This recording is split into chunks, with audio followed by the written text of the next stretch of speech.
Vira essa coisa para lá. Tudo o que tu tens na vida, acredita que tens que mover a tua locomotiva. Eu desperdicei grandes oportunidades na minha vida. Diretor criativo de Levanta-te e Ri, senta-se à minha beira com o guião, pousa o guião e diz: tu és um deficiente. Tive ameaças de morte ao meu filho. Esta não deve ser minha. O que é que se passou? Não sei se fodi com o homem ou com uma andorinha. O que é que eu estou a Por fazer? mais amigas que tenha, toco ao bicho sozinho. Já achei uma coisa. Eu roubei patos.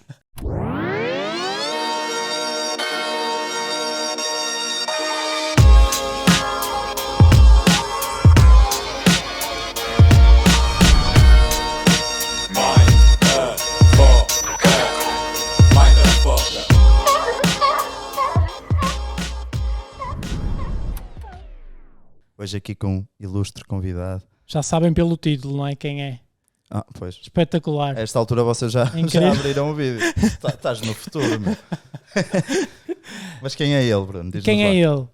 É o grande comediante, ligado ao desenvolvimento pessoal, professor, ligado aqui à angariação de fundos, já trabalhou numa câmara. Este homem não para. É ele, o grande, o fantástico, o incrível, Pedro Neves! Bem-vindo, Pedro. Pá, espetacular. Muito bem. Obrigado, Pedro. Foi a melhor apresentação que tive hoje. E diria até que ontem. E se tu não dissesses o nome, eu estava à espera de quem seria o convidado. Estás a ver? E depois digo, afinal sou eu. E não, eu pensei que era muito mais além. Estás a ver?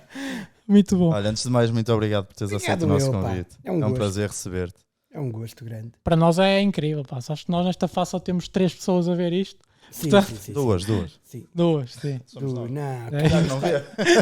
vai ser para além lado bom. Isto vai funcionar com um efeito retardado. Isto só daqui por um mês é que vai estar a bombar e vamos ter 5 pessoas. E aí sabemos que conseguimos. É isso, vai indo aos bocadinhos. Mas é isto, temos Olha, muitos temas para explorar aqui com o Olha, Pedro. uma cena interessante. Como é que se faz comédia nesta fase em que há guerra, saímos de uma pandemia, crise habitacional, migração, há mil e uma coisas a acontecer neste momento. Sente-se particularmente estúpido. Eu costumo dizer a brincar muitas vezes que se eu fosse bonito era ator.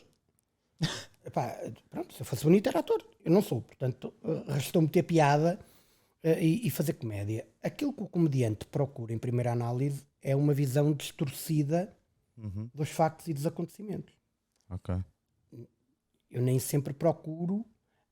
A minha primeira linha de raciocínio não é fazer um statement. Quando eu faço alguma coisa de comédia, não é estar a fazer um statement. É colocar um sorriso na cara das pessoas. E tu podes ir buscar isso a todas as áreas da sociedade e a todos os temas. Há sempre uma visão distorcida e piadética, se eu quiser chamar assim, de qualquer assunto do mundo. Há quem ria da morte, há quem ria... Há quem festeja até. Há quem celebre e festeja esse tipo de acontecimentos, e aquilo que eu encontro na comédia é que tu podes efetivamente buscar uma versão e uma visão distorcida das coisas e com isso colocar um sorriso na cara das pessoas. A primeira premissa, a premissa basilar da comédia para mim é colocar um sorriso na cara das pessoas. Consegues fazer isso? Conseguiste cumprir a primeira missão daquilo que é comédia. Depois, enquanto comediante, podes querer passar mensagens ou não, podes querer fazer algum tipo de posicionamento ou não, mas em primeira análise, para a minha comédia, seja de que forma for, e eu começo logo por ser polémico relativamente a isso, que é, eu estou-me a borrifar para aquelas teorias de que há o que é que não é comédia, o verbo ser é demasiado definitivo para mim, eu prefiro o verbo estar, que é o que está a ser comédia para mim agora. Ok. E a comédia para mim é aquilo que, independentemente do cenário, me faça rir. Isso vai libertar uma série de hormonas e de coisas positivas, etc. E isso está bom, que é, eu durante uns segundos tive uma quebra de padrão, estava num momento mau, estava num momento distraído, estava uma coisa qualquer, e eu distraí-me com aquilo fez-me rir e fez-me sentir bem. Isso para mim é comédia. Mas tu olhas neste momento, eu pelo menos olho para a classe da comédia e são muito fustigados, não é? Há muita crítica, há muita gente, às vezes fazem uma piada, o pessoal salta logo em cima. Sim. Contudo, para a sociedade em que vivemos, numa altura em que a doença mental cada vez está mais alta, Eu acho que cada vez é mais importante haver comediantes. Eu quando estava a tirar a especialização em saúde mental e inteligência emocional, tinha uma professora que dizia que os comediantes tinham que trabalhar para a segurança social. Epá, isto para mim Fazer comédia é a serviço incrível. público. É isso. Eu traduzo isso em fazer comédia a serviço público. Okay? Portanto, se eu tiver um espetáculo de 60 ou de 90 minutos, em que durante esse tempo as pessoas estão a rir, imagina o que é, durante 90 minutos que não pensaste em prestações de casa, em dívidas, em doenças, em stresses com o cão, com a vizinha, com a prima, tu tiveste a ouvir um gajo com uma visão distorcida das coisas que te fez sentir bem e fez-te rir. Isso é serviço público. É isso. Sem medicação e sem cenas alternativas que também nos fazem rir. E, portanto, Sem dúvida, sem dúvida. ok? E portanto, isso sim é serviço público. Agora, não, se houver 40, há espaço para mais 40 mil comediantes em Portugal. Pois. Está tudo bem. Eu não acredito em competitividade, eu acredito na competitividade. E o incrível é que os comediantes dão-se todos muito bem, não é? Não estão todos, mas uma grande tradicional, parte, comparativamente uma grande a outros meios artísticos, ao da música, ao do teatro, Sim. a malta da comédia dá-se toda muito bem. Mas também é uma cena muito mais recente. Okay? A comédia em Portugal tem a comédia em Portugal da forma como nós a conhecemos. Sim. Okay? Portanto, e como nós vivemos hoje a comédia. Ela tem 25 anos, porque antes disso, o Oscar Branco já fazia. Eu, a primeira vez que vi o Oscar Branco, que hoje é um querido e grande amigo, o Oscar Branco, eu vi o Oscar Branco a primeira vez, eu tinha 8 anos. Ele já fazia aquilo que nós hoje chamamos stand-up, em alguns bares da noite da cidade do Porto, nomeadamente. E depois é que com o fenómeno de explosão do Levanta-te e Ri, na altura, em 2000, 2001, isto despoltou e começa a haver o primeiro, ainda não se chamavam comedy clubs, mas o Púcaros aqui na Ribeira do Porto, na Ribeira não, em Miragaia, a malta da Ribeira fica possessa e a malta de Miragaia ainda mais. Portanto, em Miragaia, nos Arcos, em frente à Alfândega do Porto, havia um barzinho que era o Púcaros, que todas as quintas-feiras tinha uma noite de anedotas. Dividia-se em 3 partes. A primeira parte era anedotas, a segunda parte era versões de música à guitarra e a terceira parte era o fim do mundo, era para quem conseguia resistir e porque ainda não estava suficientemente bêbado para ir embora. E a comédia vem disso. E eu acho que há espaço para todos. O difícil é encontrar, é tu enquanto comediante ou alguém que quer seguir este rumo, encontrares o teu registro. Pois. Okay? Não te colares a nada, nem entenderes que a comédia é. Esta cena do a comédia é... Quando culturalmente somos todos diferentes, Claro. Estás a perceber? Eu sou do tempo em que eu lembro-me de encomendar um DVD de comédia, ele ter demorado 2 meses a chegar a Portugal. Tu hoje tens Netflix com não sei quantos especiais, a HBO, tens YouTube, tu queres procurar comédia, tu tens. Eu comprava livros no estrangeiro que demoravam 2 meses a chegar a Portugal. Como é que tu vês essa transição, não é? Que tu passas por essa transição? Acho incrível. Acho incrível. E também tive que fazer a minha travessia no deserto. Claro. Estás a perceber? Eu tenho uma conversa, tenho muitas conversas interessantes com o Fernando Rocha. O Fernando Rocha é dos meus melhores amigos da comédia. E Um abraço para o Fernando Rocha. A malta pode gostar ou não gostar do Rocha, mas tem que reconhecer uma cena. O Rocha é o maior. Ponto. Ok? Pode haver quem goste do registro do Rocha, pode haver quem não goste. Claro. Temos que reconhecer que o Rocha é o maior. Ponto. É o comediante português que mais atua no mundo, que mais portas abriu no mundo, que tem feito muito para o mundo da comédia, o gajo que mais tem feito pela comédia em Portugal. Portanto, todos nós devemos muito ao Rocha. A par de tudo isso, ainda é melhor gajo do que comediante. Eu gosto ainda mais da pessoa, do gajo do que do comediante. E o Rocha discute muito comigo. Eu tenho 20 anos de carreira, quase 2.000 espetáculos de comédia feitos em Portugal e no estrangeiro. Incrível. E há um monte de gente que não faz puta mínima ideia de quem é que eu sou. E para mim isso está tudo incrível. E o Rocha diz: pá, foda-se, não pode um gajo como tu, eu que tu és um monstro, eu quero, o povo devia saber como é que tu medes, tu tens poucos seguidores, como é que tu medes o teu sucesso? E multiplicou pelo número de vezes que o mesmo cliente me volta a comprar. Que é um grande indicador. Que é, eu posso ter 80 mil seguidores nas redes sociais e não vender um espetáculo. Exatamente. E eu durante 20 anos meti comida na mesa fazendo espetáculos com uma garantia, que é no final da queca estamos todos satisfeitos.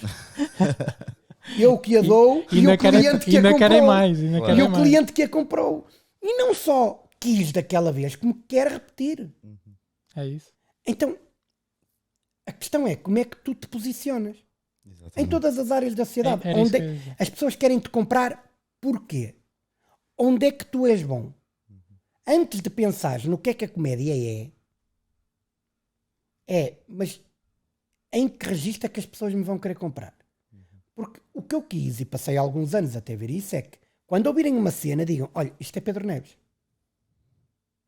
Identificam logo. A essência, Não não é? É isso, isto é Ricardo Araújo Pereira, ou isto é Eduardo Madeira, ou isto é Fernando Rocha. É uma cópia. Não. O teu trabalho e a tua missão é que olhem para ti e se lembrem. Pode ser 5 pessoas a lembrar-se ou 50 mil, não interessa. Podem ser só 5. Olha, esta cena é Pedro Neves. Nesta cena, o gajo é mesmo bom. Está perfeito. Encontrei o meu caminho. Posso ter mais ou menos público. E a coisa vai funcionar. E tu estás bem com isso. Sem depender de ninguém. Tenho montes de amigos da comédia que se lembram às vezes de uma frase e dizem, ei, devias fazer uma...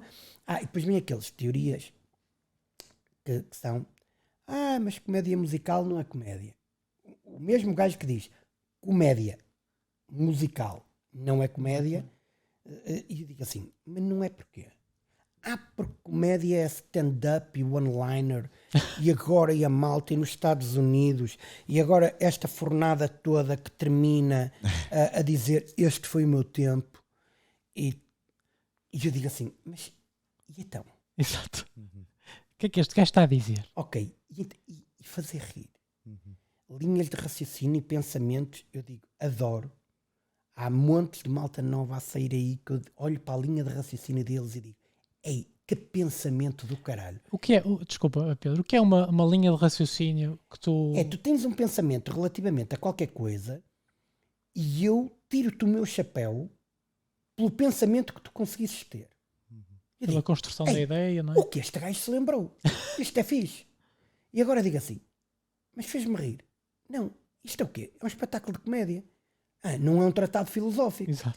Não é um discurso político. Não, adorei isto, mas não quero este gajo. Eu quero este gajo para guionista, quero este gajo para influenciador, mas não quero este gajo para comediante, que eu estou aqui há meia hora e ainda não me ri. Claro. Então, eu admiro muitas linhas de raciocínio de muita gente e digo, quem me dera ter pensado isto, e no entanto, dito desta forma, Depois a aplicar, não é? isto não faz Isso é o Pode quê? não É ter. técnica, é personalidade, é Há uma coisa- energia. Há uma coisa que tu não compras. Na comédia tu não compras. Ou tens graça ou não tens.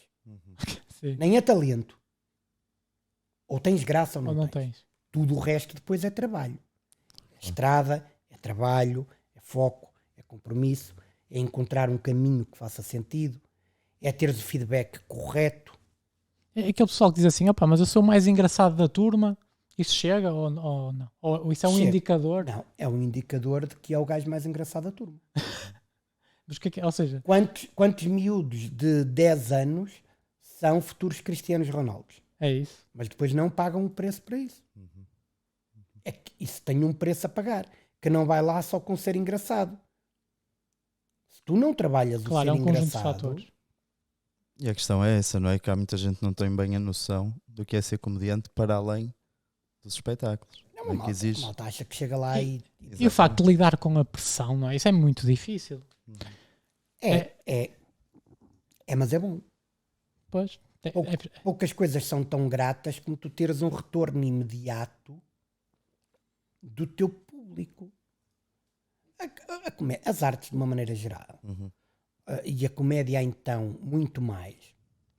Tu vais ver um concerto musical e quando vais ver tu reconheces os temas da banda e queres ouvir exatamente aquilo, não é? A diferença da comédia para a música.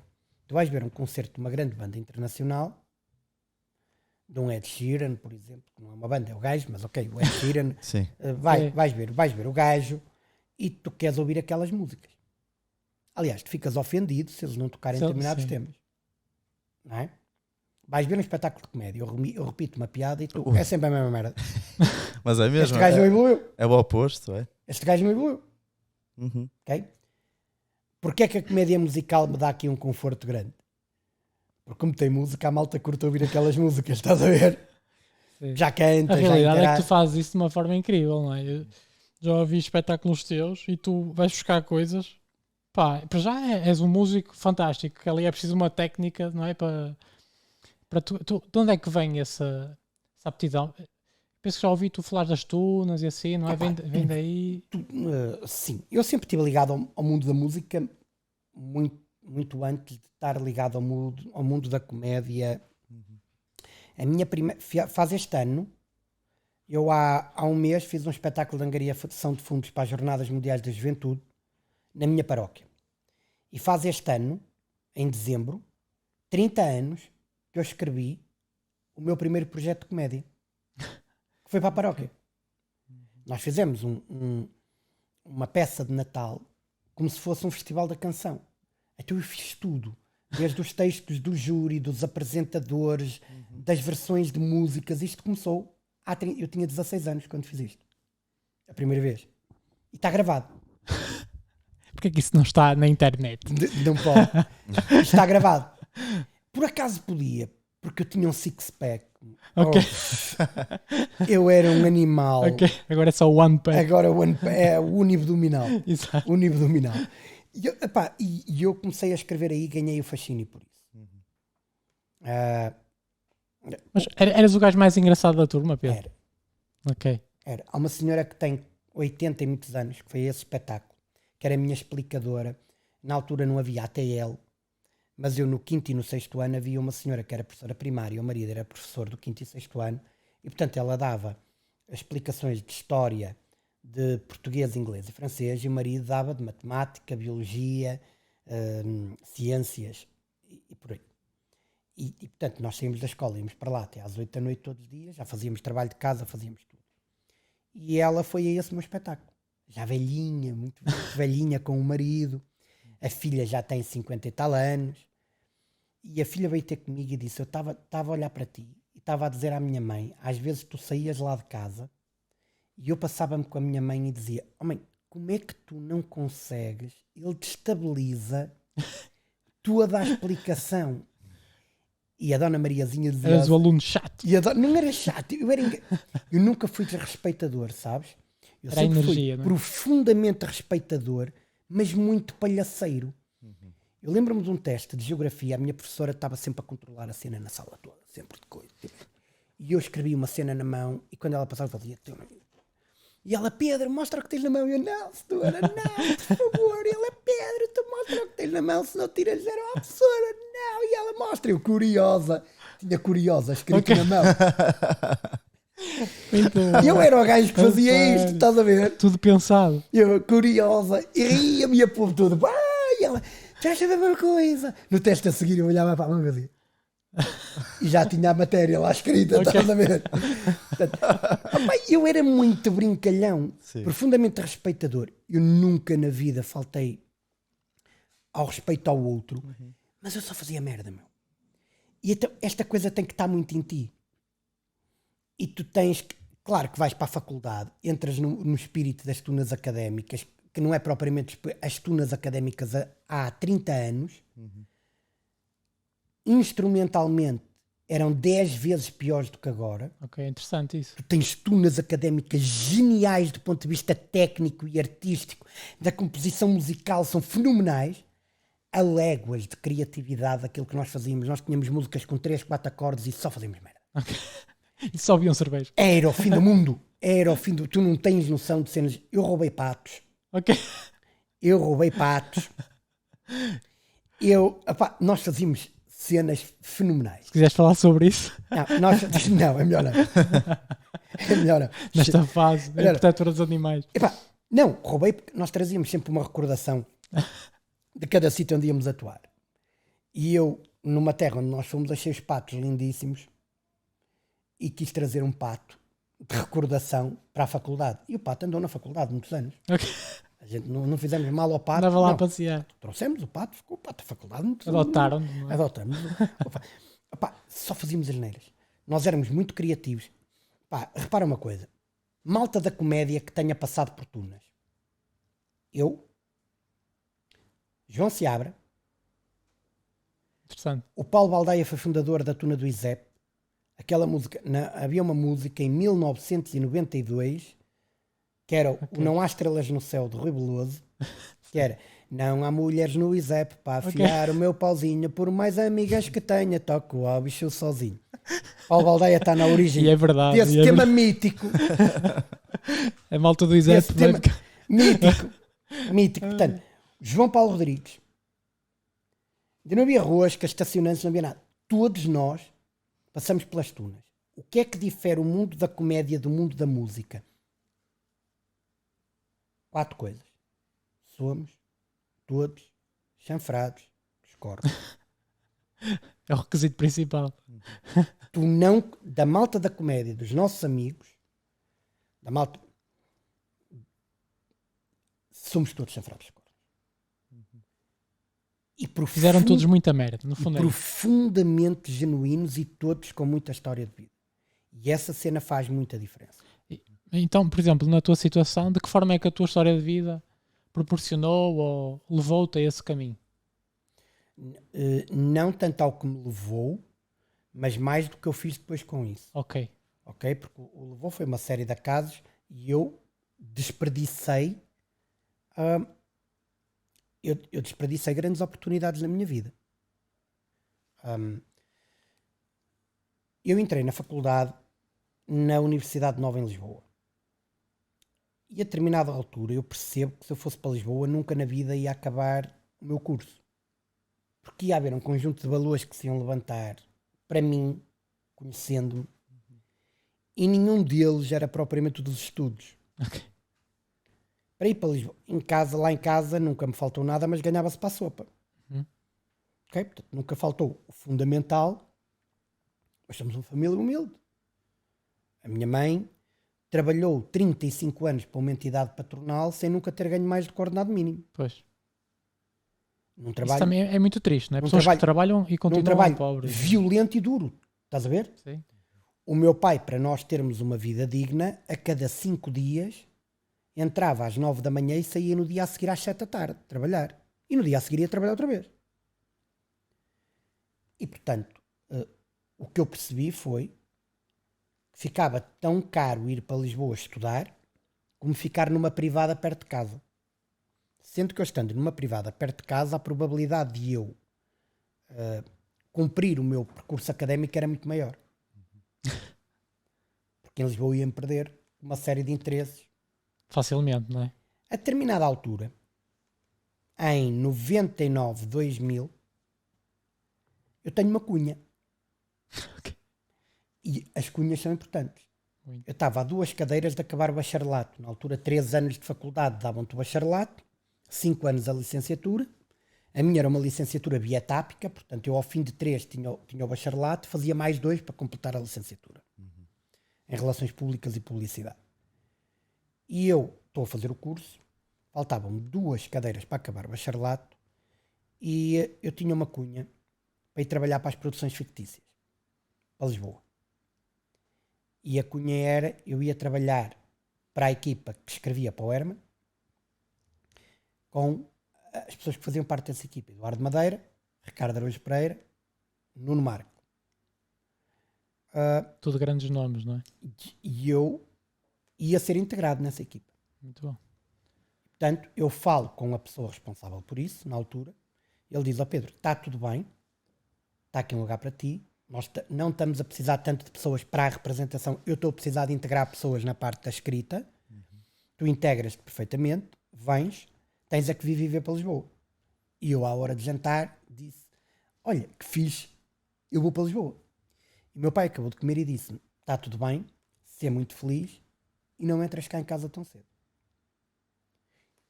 E explicou-me porquê. Ok. Porque eu durante 3 anos andei a fazer noites e a trabalhar como um cão para que tu pudesses ter um curso académico e tu, antes de o acabar, estás a dizer que vais largar isto tudo e que vais para Lisboa. Durante 3 anos, brincaste com a vida da tua mãe, com a minha e da tua irmã. É pesado. E eu disse, tens razão, eu não vou para lado nenhum. E acabei o meu curso, continuei. Portanto, nós às vezes fazemos escolhas. Estás a perceber? Sim. Eu tive a oportunidade, isto foi em 2000, e eu só começo, 99, 2000, eu só começo a fazer comédia em 2002. Proporcionou-se mais tarde, no fundo, não é? Parece que às vezes as oportunidades não surgem naquele momento. Estás a ver? Se calhar, obviamente que se eu tivesse integrado aquela equipa, diz-me um desses nomes que não Sim. esteja Sim. absolutamente destacado no panorama da comédia, nas diferentes vertentes, não Claro. é? No nosso país. Estão todos absolutamente destacados. E eu tomei uma opção. E sabes uma coisa? E tomei a opção correta. Absolutamente correta. Acho que isso é... Isso é o mais importante. É o Não é? mais Não, importante. não viver com Porque aquele... se- Tu podias ter vivido com uma mágoa muito grande, não é? Exato. E a Não, pensar, sério. mas se calhar... Eu parto do princípio que tu usas sempre da melhor maneira que consegues os recursos que tens ao teu dispor. Sim. Ok? Portanto, a questão não é... Eu penso muito no que é que está a acontecer agora e o que é desejável que aconteça. Claro. E a vida foi-me ensinando isso. Sabes que eu nunca parei de estudar desde 13 anos, estudar e trabalhar ao mesmo tempo. Aos 13 anos, o meu primeiro emprego em part-time, a minha primeira tarefa foi adubar um campo de estrume. Depois disso fui ajudante mecânico. Depois fui animador sociocultural num lar de terceira idade.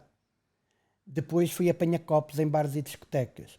Depois fui barman. Depois fui chefe de bar. Depois fui relações públicas. Fui secretário de presidente de Câmara. Mas, por exemplo, durante esse processo, porque tu agora olhas para trás, não é?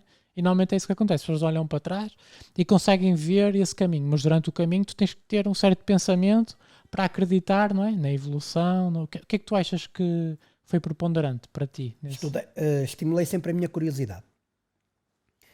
Eu acho que um dos grandes segredos da humanidade é a curiosidade. É a curiosidade que alimenta o conhecimento. Ou seja, é quando tu tens curiosidade por uma pessoa, num interesse de uma relação, de uma paixão, de um namoro, é a curiosidade que te alimenta o conhecimento. Tu queres saber mais sobre aquela pessoa, queres estar mais com ela, queres conviver mais, estás ávido, sedento, estás curioso. E eu nunca perdi a curiosidade. Segundo, talvez porque eu tenha tido tudo para correr mal, talvez porque eu tenha tido tudo para ser uma merda, porque eu no meu 5º ano ganhei o concurso de leitura da escola. Portanto, o vencedor do concurso de leitura da escola iria ao concurso nacional de leitura, Ok. não é? E porque tenho esta maneira esquisita de falar, o diretor da escola disse não vai ele, vai o que ficou em segundo lugar. Portanto, aos 9 anos eu levo a primeira bofetada na Lá cena está de ali que a vida logo. Claro. que é a vida a dar-te grandes lições. A primeira é uma bofetada que é se calhar não vale a pena seres assim tão bom. E quando fui para o 10º ano e ia integrar um grupo de teatro da escola que eu queria, responsável pelo grupo de teatro, que é uma pessoa maravilhosa, incrível, por quem eu sou apaixonado de morte por aquela professora, no entanto à época diz-me, e se calhar ficavas no som. Ok. Também tem jeito para essas cenas e percebes, e é importante quem trata do áudio e faça a cena e não sei o quê, porque podem não entender. É a segunda bufetada. E a terceira bufetada foi no meu primeiro Levanta-te e Ri. 10 minutos antes de entrar para o palco, o diretor criativo de Levanta-te e Ri senta-se à minha beira com o guião, pôs ao guião e diz: tu és um deficiente, não é? Ok. Mas eu vou ter que levar contigo. A diferença é que o Carlos Barreto, diretor criativo de Levanta-te e Ri, por quem tenho uma estima profunda e uma grande amizade hoje, o Carlos Barreto não se limitou a ser a maior besta da minha vida, que é o que ele podia ter sido naquele momento. Ele transformou-se na melhor besta da minha vida. Porque o Barreto, consciente do facto da deficiência, fez o que até aí ninguém tinha feito. Que é, posto isto, eu vou-te dizer o que é que tens que fazer. Muda esta palavra por esta aqui, muda o sentido desta frase, arranja uma forma de dizer isto, pausa aqui, o público vai se rir aqui nesta forma, olha para a câmara, faz uma cena usa do teu humor físico, do facto de seres feio como um cavalo, faz Usa tudo a teu favor. agora os defensores dos animais vão dizer assim: os cavalos são bonitos, ele não devia dizer isto. Mas estás a ver, o Barreto esteve disposto a fazer o que ninguém tinha feito até essa altura. Foi um mentor, não é? Sim. E hoje o que tu muitas vezes precisas na tua vida de melhores bestas. De malta que, consciente da deficiência, está aqui para potenciar tudo o que tu tens de bom. E eu tive sempre duas coisas. Primeiro, eu gostei sempre muito de mim. Eu vivi muito bem comigo. Pá, eu para mim sou um poço de sensualidade. E estou-me a borrifar para o resto. Não sou prepotente, não sou arrogante, não sou pedante, mas sou um gajo consciente de que está tudo bem e no meio deste poço de defeitos eu curto o gajo que sou. E estás-te a marimar para o que os outros pensam, não é? Tal e qual. E a minha premissa é: o que eu estou a fazer não passa por cima de ninguém? Top. Eu não estou a passar por cima de ninguém? Tá bom. Não me estou a pôr em bicos de pés? Está ótimo. Estou feliz a fazê-lo? Melhor ainda. Como é que o público reage a isso? Reagiu bem? Está perfeito. Depois pode vir para quem tu quiseres. Para mim está perfeito. Nós, olhando assim para a sociedade, a nível de autoestima e tudo, não é? Há uma grande fragilidade. Porque tu não te permites estar contigo. Tu estás para os outros. Pois. As redes sociais são a prova viva disso. Tu não fazes nada para ti. Não há um post que tu coloques numa rede social que não tenha a ver com um ganho secundário que tu estás a querer ter. E eu por ganho secundário não estou a falar de... Sim, ou um reconhecimento, ou, não é? Ou O próprio nome, não é? Rede social. Mostrar determinada coisa. Tira uma foto de tronco nu com uma frase filosófica perdão, por trás disso, e ponho numa pose, digo: e um dia de chuva é tão belo como um dia de sol, ambos existem, cada um é como é. Mas assim, a fechar os olhos. A minha cena é: o que é que o Alberto Queiro tem a ver com eu estar a mostrar a bunda e os pelos do peito para um post? Qual é a relação? E o que é que eu quis? É que 98%, eu não consigo provar este valor, mas dando de barato que ele não está correto, 98% do que tu vês em redes sociais só tem como interesse ganhos secundários. As pessoas estão sedentas de validação. As pessoas querem validação generalizada. E eu não estou num ponto em que o fundamental para mim seja a validação. Gosto de ter reconhecimento. Não estou à procura de validação. Sim. Há aqui uma questão importante que eu gostava de colocar, mesmo nesta lógica da validação. Eu sinto como o mundo da comédia também, não é? Quando, por exemplo, quando alguém lança uma piada, não é? Ou seja, existe todo um trabalho por trás. Mas depois o sucesso da piada, não é? Acaba por ser um pouco a reação das pessoas, não é? Ou seja, tu vês um sucesso de uma piada com a reação das pessoas, que realmente se riem como tu dizes. Como é que é, por outro lado, lidar com a crítica? Naqueles momentos em que se calhar tu sentes esta punch, esta one-line, Depende da crítica. Depende da crítica. Quando eu tenho público à minha frente e ele não reage da forma que eu estava à espera a uma piada, sim, isso é feedback genuíno. Eu ou cumpri ou não cumpri a minha tarefa. ok. Quando a crítica é de tribunais de Facebook, Que às vezes são Cada bem vez há duros. mais. Olha, e funciona melhor que eu a não- justiça portuguesa. eu não tenho paciência. Eu fiz uma piada. Eu fui dos primeiros portugueses a ficar infectados com Covid. Eu e o Fernando Rocha. E eu fiquei infectado à bruta. O Rocha teve problemas muito graves com a infecção e depois ficou bem. Eu não estive tão mal na infecção, mas fiquei com problemas cardíacos, tive um infarto depois disso, e fiquei com uma parede do coração que não funciona.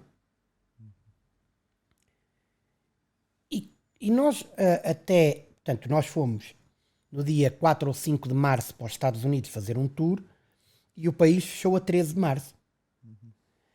E na semana anterior a termos ido para os Estados Unidos, os telejornais abriam todos. A Covid já chegou a Milão. E a malta, e que reportagens em Milão. A Covid já chegou a Roma. A Covid chegou a Paris. Opa, e a Covid só chegava a cidades do caraças, meu.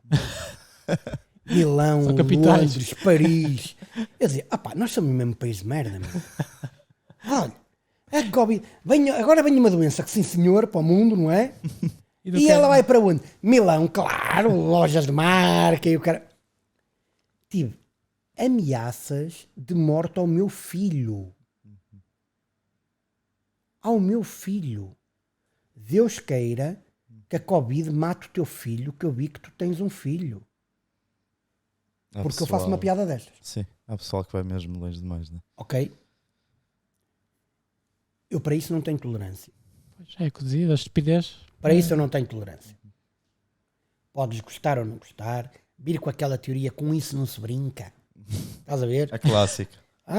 Há certos assuntos que não se pode brincar. Ok? Não se brinca com Jesus e com Maomé, pode. Exato. E então? E Buda?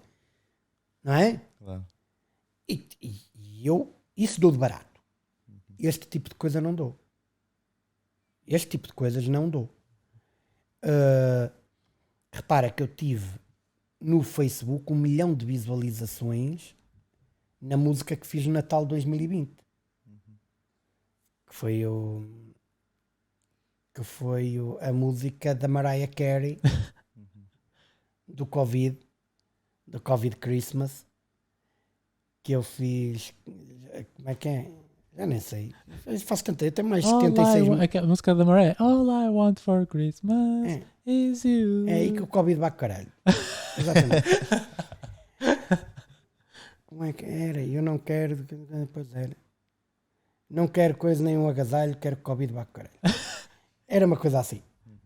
Foi a segunda música de Natal de paródia mais ouvida em Portugal. A primeira foi da Comercial, a minha foi a segunda e a terceira da RFM. Fantástico. E eu não tenho o poder de comunicação Que eles têm. de nenhum deles. E a cena teve muito bem feito, fiz um clipe porreiro daquilo. Ela era brincalhona, por exemplo, eu fiz agora uma que não teve o mesmo impacto. Que era aquela música Fala lá lá lá lá lá lá lá ta ta ta ta ta ta ta, que era Putin que eu pariu. Já não... uma versão roqueira. Uma versão Mas roqueira. porquê é que tu achas que não teve tanto impacto? Foi o momento em si. Não, porque a temática é dura. Ainda é sensível? Ou... É uma temática dura. Não tinhas ali, enquanto que a outra buscavas o espírito natalício e as prendas e uma coisa, esta era crítica, estás a ver? Esta foi um statement. Eu desta música de Natal fiz um statement. Ok. E o que é que aconteceu com o statement? Está bem feito, está diferente, está giro, não teve tanta piada, nem um terço da reação das pessoas. Porque as pessoas entenderam aquilo como statement e não estão à espera que eu faça statement, estão à espera que eu faça comédia. Comédia. Eu gostava de colocar aqui uma questão, Pedro, que é muito interessante. Quando há um acontecimento, não é? E realmente existe assim uma questão muito emocional ou que socialmente tem um grande impacto, na comédia há muito uma sensação que é essa foi demasiado cedo. Mas o problema é também quando ela é demasiado tarde, que já não tem tanto impacto. Qual é o timing perfeito? Não é? Esse é o segredo. Esse é o segredo da coisa. Qual é que é o timing? Eu acho que independentemente do timing, até porque há coisas que são intemporais, Claro. A Sofia Bernardo, que das mulheres a fazerem comédia em Portugal é a minha favorita. Eu adoro a Sofia Bernardo.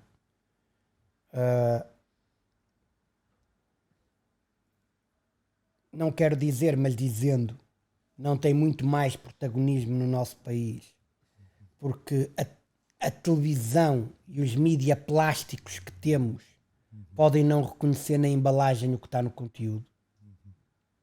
Porque a Sofia é a maior.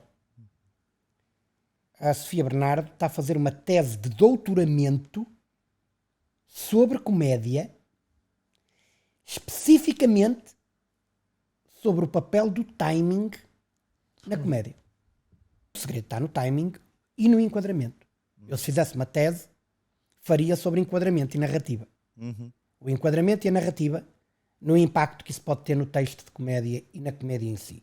Ok. O enquadramento que é vaselina, não é? E eu nisso sou bom. Nisso sou bom. Ou seja, eu posso te cantar. Tenho duas formas. Eu tenho uma intenção e um propósito. Eu, quando tenho a minha intenção é ter piada. Eu tenho a intenção de ter piada quando formulo qualquer coisa. Com que propósito? E o propósito pode não ser só divertir o público. Ok? Eu quero ter piada nesta música, solidarizando-me com esta causa. Eu entendi que queria ter uma música LGBTQIA+. Eu podia cantar a música pela música e eu ia ter malta a dizer piada, olha fixe, malta a dizer gostei, malta a dizer és um homofóbico, és não sei o quê. Ou malta da LGBTQI a dizer assim, és o maior. Porque a mesma música dá para acharem que eu sou homofóbico ou que eu sou completamente pró LGBTQIA+. O que é que vai fazer a diferença? É enquadramento. A música Senhorita, a Senhorita, que é sou um tsunami, um furacão, sou um tsunami, um furacão, todo mundo vem procurar-me, não adianta que a menina não dá, a menina não dá, a menina não dá, yeah. Tu sabes, essa mim não coça a pita, piroca para mim não é bonita, vira essa coisa para lá, lá, lá. Para lá, que a mim já não me cita. Eu gosto já de crica. Oh, yeah. Que lindo. Isto é a história de uma lésbica que tem que aturar heterossexuais que dizem ela é assim porque nunca teve comigo. Não, ela é assim se calhar também por causa de gajos como tu, mete os dedos no cu, rasga também 8 montes. Então, eu tenho uma narrativa, primeiro pai de 4 minutos, a fazer um enquadramento disto. Conclusão. Como houve um enquadramento, quem é heterossexual não deixa de ser, vai achar piada, diz, ok, o gajo tem alguma razão, e canta. E quem é, diz assim, finalmente, alguém que entende, alguém percebe. que é, nós estamos na nossa, não nos chateiem, meu. Porque para mim está tudo bem o que cada um quiser ser. Eu gosto de pessoas. Pessoas não têm género. Para mim está bom. Estás a perceber? Para mim está perfeito. O que tu queres ser é uma opção que é tua. E entre isso, a guerra da Ucrânia, os impostos que eu pago ao dia 20. Estás a perceber? Isso é que são problemas. O resto, para mim, é a malta estar bem. E poderes fazer comédia, colocar sorriso na cara das pessoas, com assuntos que são sérios, mas não é necessariamente um statement.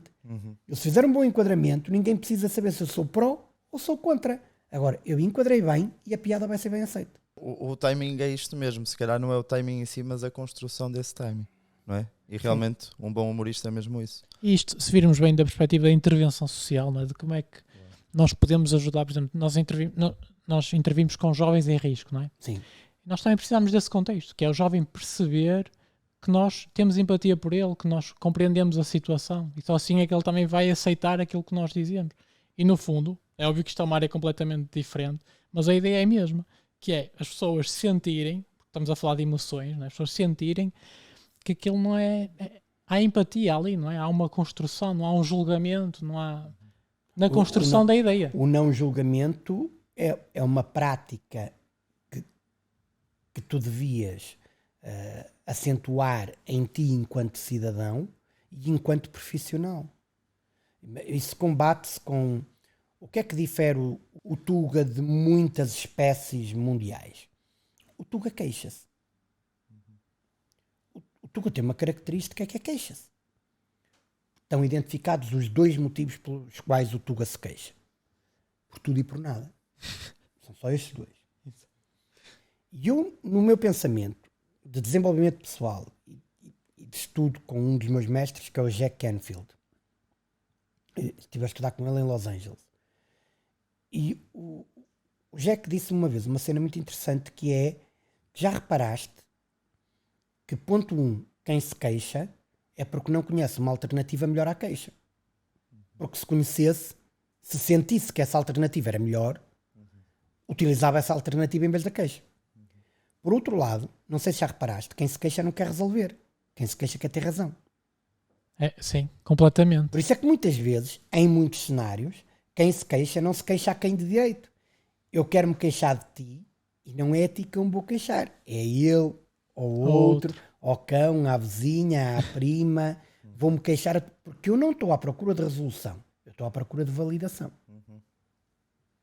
De reforço. Estou à procura que me digam, realmente, se fosse comigo, Era mesmo tu isso que eu não precisava de mereces. ouvir. Que palhaço. Tu não mereces. Estou contigo. Olha, era só o que faltava. E tu não vais fazer nada. Exato, é o clássico. Ninguém está à procura de resolução. Está tudo à procura de validação.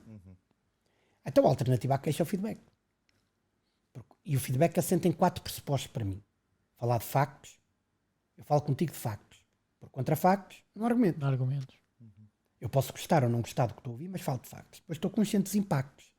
Do impacto que esse facto vai ter em ti e do impacto que a coisa por si só tem.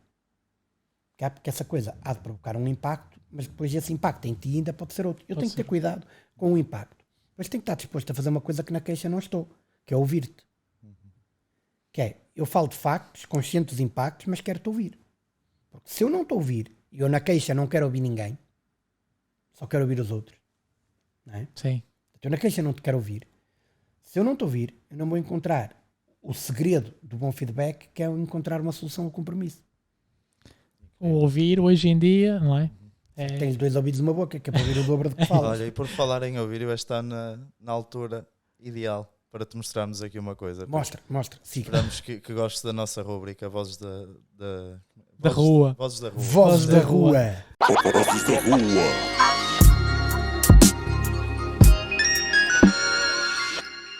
Faz Sobre sentido? o que é que eu quero O que tema. seja este improviso? Sim. O Qual é tema. o desafio que tens? Vocês começam a puxar para mim e depois isto é um problema, É não é? o que tu quiseres, Pedro. Olha, estás É à o que tu vontade. quiseres. Manda vir uma das difíceis. Meu Deus. Oh, valha-me Deus. Estou lixado. Já estou a ver. Não, vamos ver, ok. Então, é a história de uma senhora que deu à luz um boneco de cera porque emprenhava pelos ouvidos.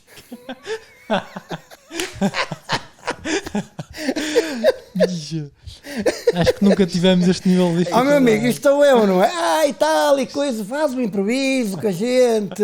Peraí, Não sei o quê. Não, muito bom. Uma mulher que deu à luz Um boneco de cera porque emprenhava pelos Emprenhava. ouvidos. Posso ter outra, que é: ninguém devia chegar a cinturão negro porque depois fica meio estúpido. Ok. Porque a partir daí é primeiro dan, segundo dan, terceiro dan. Pá, podes escolher a temática e Acho que ninguém estava à espera. Boa sorte, João. não, que é que expectativas ao rubro. Não, olha, Não, adorei é o desafio. Pedro, incrível. Adorei o desafio. Diz-me tu. O que é que achas destas duas? O Portanto, Pedro pô, apresentou por mim as está opções. perfeito. Cenário A, uma senhora que deu à luz um boneco de cera porque emprenhava pelos ouvidos. Cenário B, o gajo que nunca queria chegar a cinturão negro porque senão ficava meio estúpido porque a partir daí é primeiro dan, segundo dan, terceiro dan. Ainda bem que foi só eu a dar o tema. Se era eu a fazer o improviso era muito pior agora. Não, é assim, Pedro, se tu quiseres participar, Não, obrigado. Eu já queimei os cartuchos todos a mandar o título. Vamos lá. Bora lá.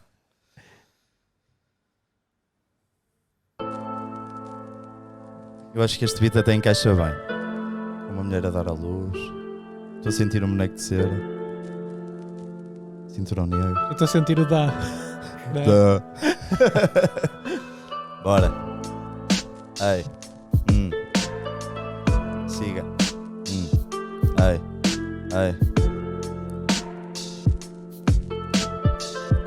Bora. Eu sou uma mulher que tá grávida, já sarei uma lágrima. Agora estou grávida porque emprenho pelos ouvidos, mas isto é mão lástima. Estou a nascer um boneco de cera, eu não sei se vou mesmo operar. Da forma como eu estou a ver a vida, acredita que engravidei na discoteca. Dei uma queca na noite, agora estou toda fodida. Caguei um boneco de cera, o que é que eu vou fazer com a puta da minha vida?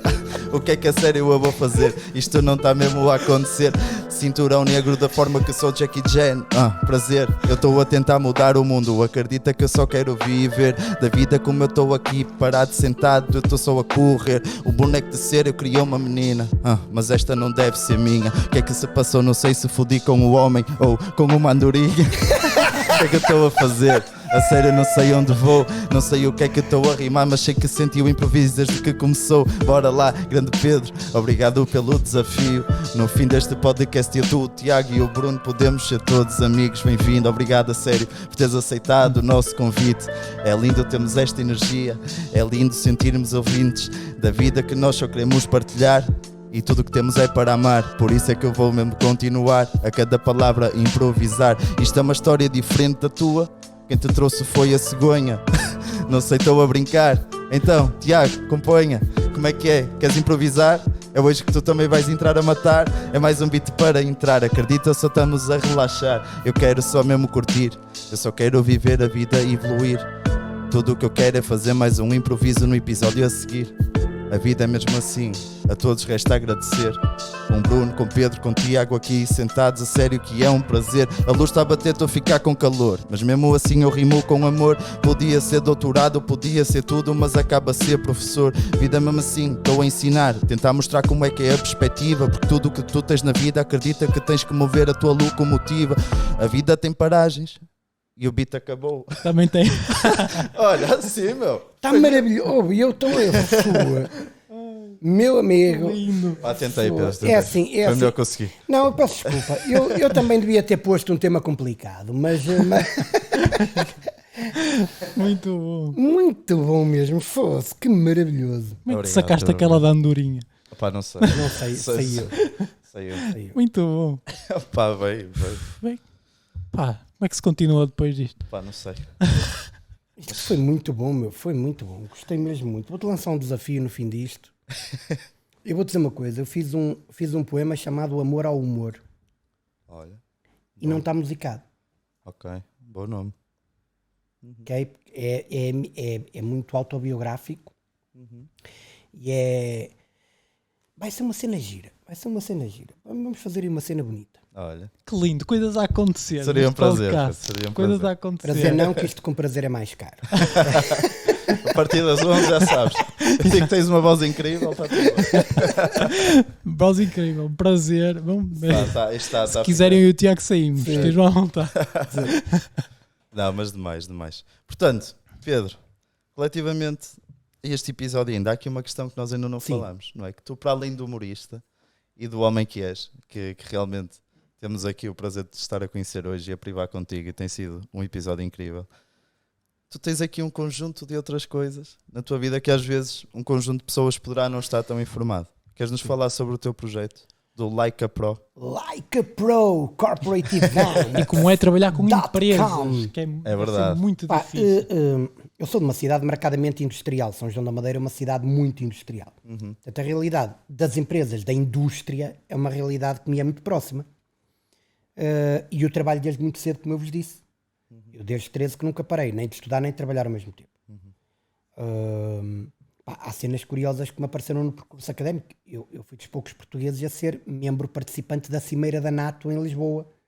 Portanto, eu estive com Ban Ki-moon, Obama Fogo. e Gaddafi. Eu estive com Gaddafi. Ok? Portanto, e são cenas que eu nunca parei de fazer isto. Portanto, a grande vantagem que eu tenho enquanto cidadão, enquanto pessoa, esta diversidade que foi entrando em mim e que faz de mim aquilo que eu sou hoje, é que eu sei ser filé mignon e porco no espeto.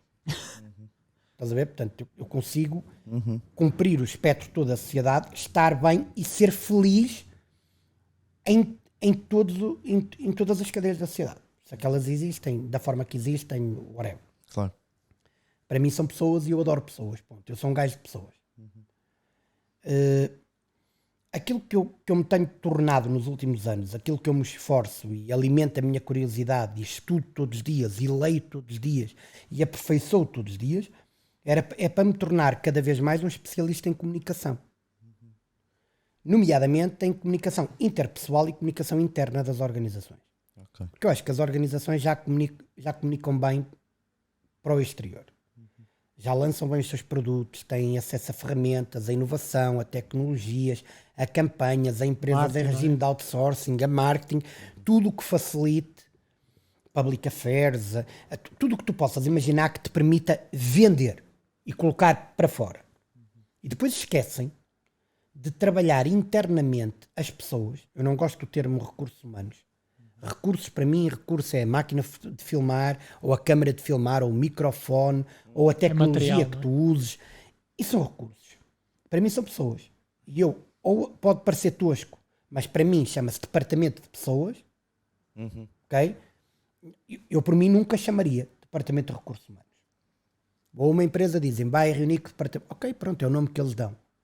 Se eu puder, eu vou mudar isso. Eu entrando naquela empresa, se eu puder, eu vou mudar essa cena. Departamento de pessoas. E eu cada vez mais É mais humano. estudo para compreender o comportamento humano e criar linhas de comunicação. Há uma linha de comunicação criada aqui neste momento. Eu verbalizo algo que entra neste equipamento, que vai sair naquele computador, que é tratado, que é registado, que é gravado, e há uma função que é perfeita, cumpre todas as etapas. Se eu conseguir criar uma linha de comunicação comum e transversal às organizações, as organizações vão ser muito melhores. Se eu conseguir com uma linha de comunicação comum, bem estruturada, diminuir o nível de stress e de conflitualidade da organização e potenciar os níveis de motivação dentro da organização, há uma coisa que eu tenho certeza, que é pessoas felizes geram mais e melhor valor. Então, o meu trabalho nas organizações é usando esta forma disruptiva de estar e de ser, usando as ferramentas de comédia, criando coisas profundamente nonsense, trabalhar em equipas, consolidações muito, muito sérias, que visem gestão de stress, conflitos, motivação e liderança, criar um melhor ambiente.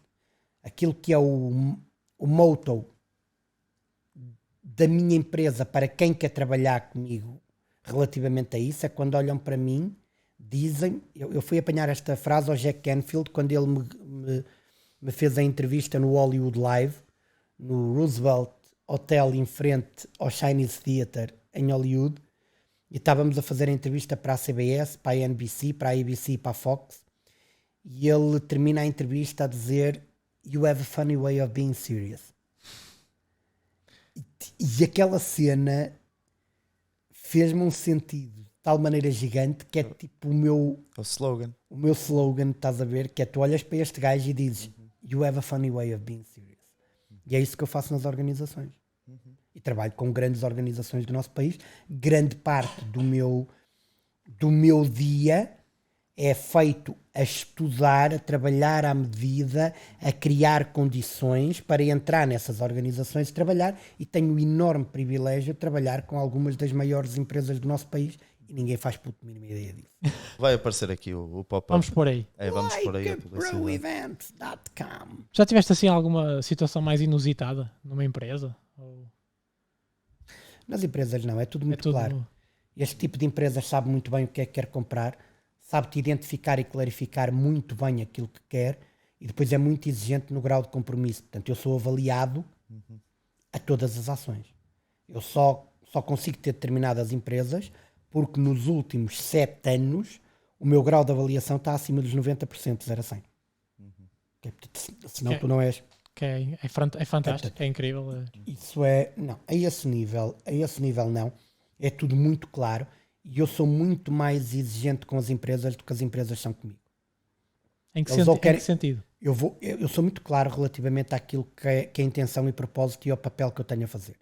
Eu não quero trabalhar mais de 3 anos com a mesma empresa, por exemplo.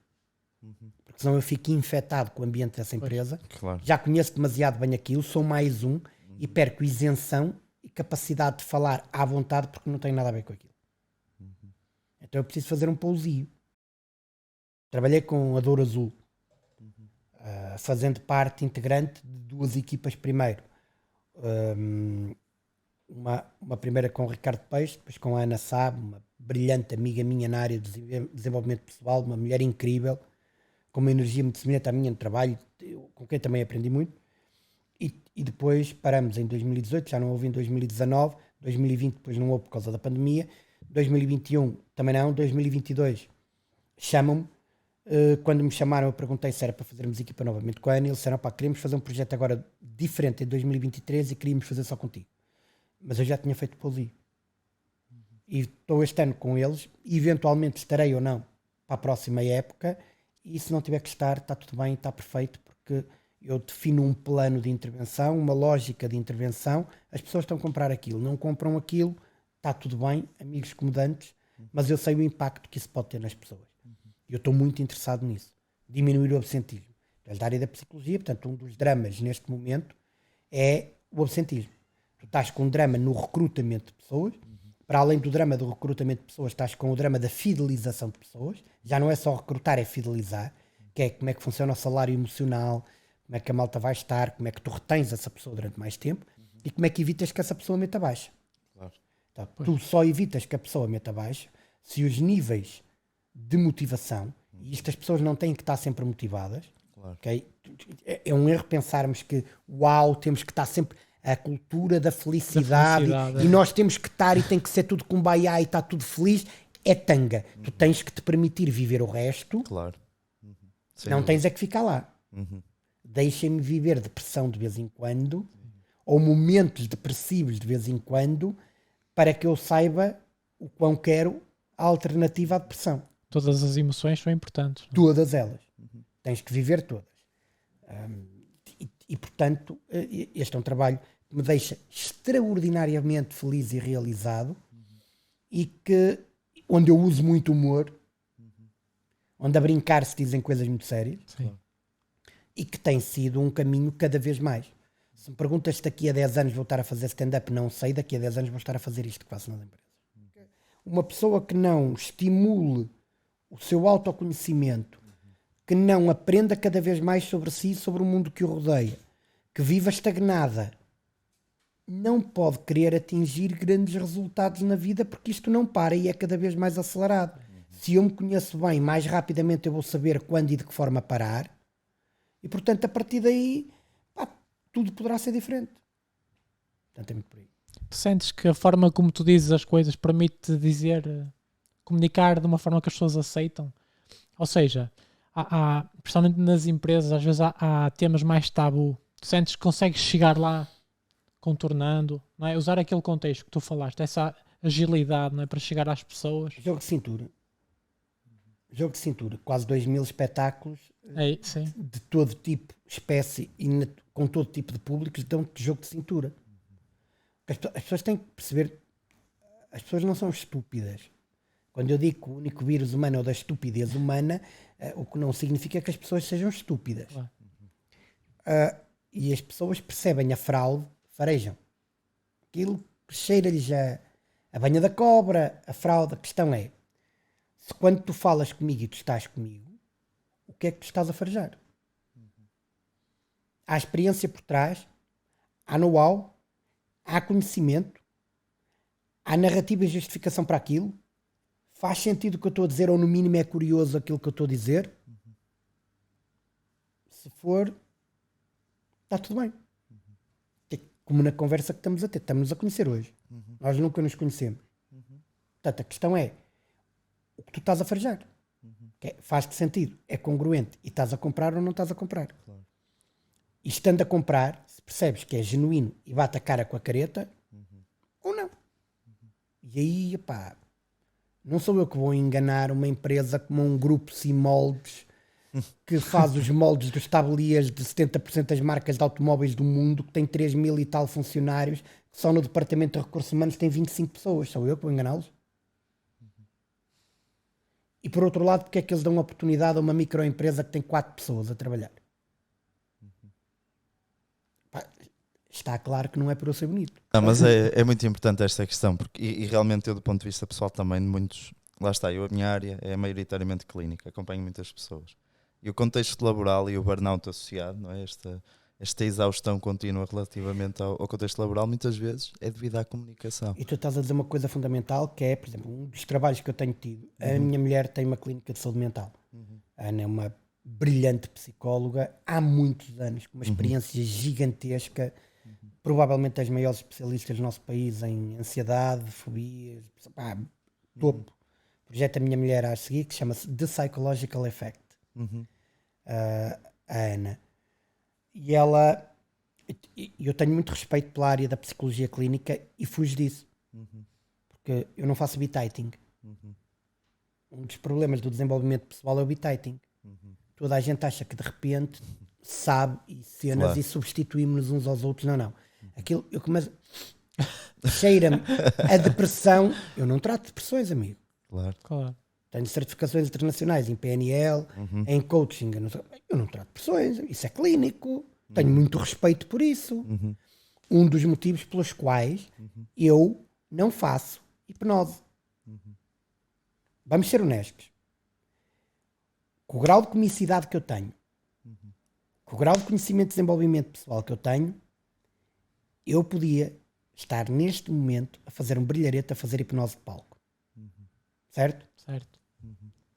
Ia tirar uma certificação internacional com o Alberto Delisle ao Brasil, ou quando ele venha a Portugal, um especialista também nessa área.